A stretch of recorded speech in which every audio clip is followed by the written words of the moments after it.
Kita nyo naman, napakaraming pasahero dito. At saka, andito nga pala kami sa Cubao. Kaya samahan nyo kami sa biyahe namin papuntang Maribeles, Bataan. Paalis na nga kami sa Cubao at pupunta na nga kami sa San Fernando para sa una namin stopover.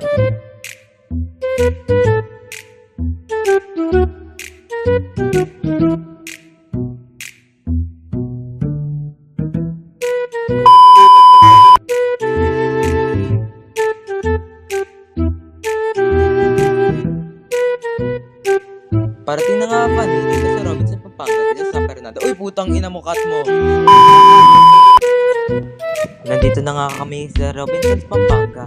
At grabe, kahit itong town na to ay napakalaki na. Grabe, may terminal pa pala dito.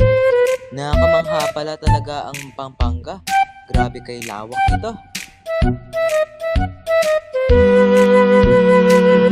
Andito na nga pala kami sa SM Robinsons at magsasakay na nga pala kami ng pasahero at bubaba.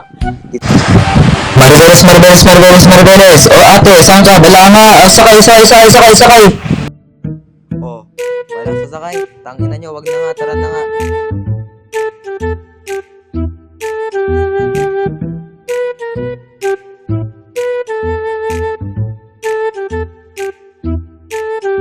Andito na nga kami sa San Fernando at diretso na nga kami papunta Maribeles. Grabe, napakalawak ng daan dito. At liliko na nga pala tayo sa highway. Ay putang ina mo. Uy! Cut! Okay, walang nangyari.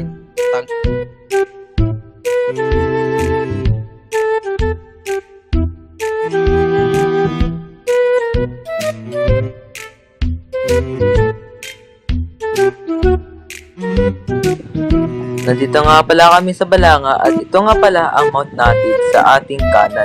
Grabe, kita nyo nga pala napakatangkad ng ano na to.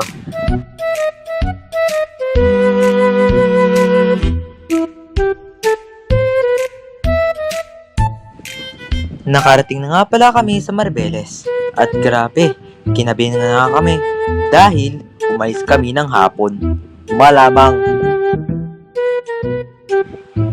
At sa wakas, nakaparating na nga kami dito sa Maribeles. Dito nga pala kami sa Lacandula Street. Ito nga pala yung pinaka-poging driver nyo. Ito nga pala ang aking vlog, ang biyahe ni Earl. At sana makita nga pala tayo ulit